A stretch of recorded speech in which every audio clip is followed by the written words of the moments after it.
It wouldn't do to have a damaged anything if it meant throwing good money away. I scooped up the scattered file on Avett Walker and plopped myself back on the couch. I looked at the expensive watch on my wrist. Yet another prop that was nothing more than a waste of money considering I had a cell phone with the time on it. And then, back at the file.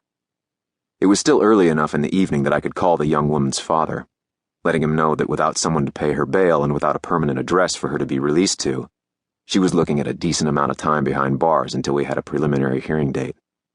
The system didn't take kindly to one of their own being threatened, and since the robbery had involved an off-duty police officer, I wouldn't be surprised if paperwork got lost or misfiled along the way to us getting in front of a judge. I tapped the edge of my thumb on the black and white mugshot photo and couldn't stop the grin from tugging at my mouth. She tried to fire me.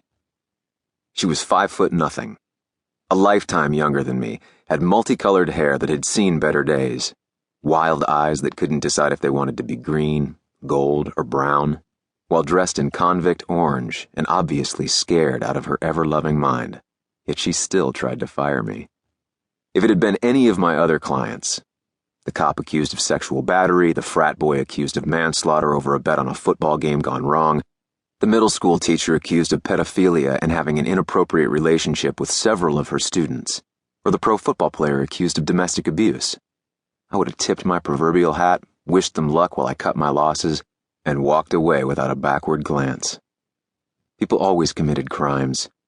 People always needed a good defense, so it wasn't like I was hurting for clients. But there was something about the girl. Something about the defiant tilt of her chin and the raw desperation in her tone when she begged me not to call her father. I don't want your help. I don't want anything from you.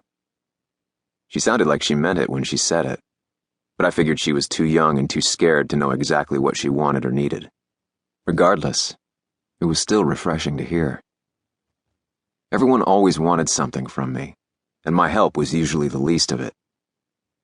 I tapped the picture again, wondering why I found it so easy to believe that she really hadn't been a part of the boyfriend's plan to rob the bar. She wasn't anyone's idea of a model citizen, and she had the shady track record to prove it. She was too young, and frankly too adorable to have a file this thick. From what I could see, she also had a set of parents always willing to ride to the rescue when she got herself into trouble. She looked like some kind of colorful woodland fairy from a Disney movie with her odd hair and delicate features. None of it added up, but the sincerity in her tone when she said she would never have gone with the boyfriend if she knew his intent, and the fear in her eyes when I mentioned her father seemed genuine. I learned long ago to treat everyone like they were guilty of whatever I was paid to defend them against. I didn't want to know the truth. I didn't want to know the circumstances.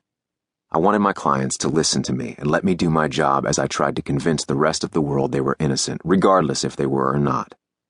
But this girl with her faded rose-colored hair and turbulent eyes oozed innocence through the cracks of her very guilty facade. Because I was intrigued and actually believed the girl might be innocent, I wasn't going to let her fire me. I was going to call her father and hope that he would help me keep her out of the slammer while I figured out how to plea bargain her charges down or get them dismissed altogether. Again, because a cop was involved in the robbery and because the boyfriend, junkie or not, was offering up a pretty plausible explanation for Avett's involvement in the crime, nothing was a slam dunk yet.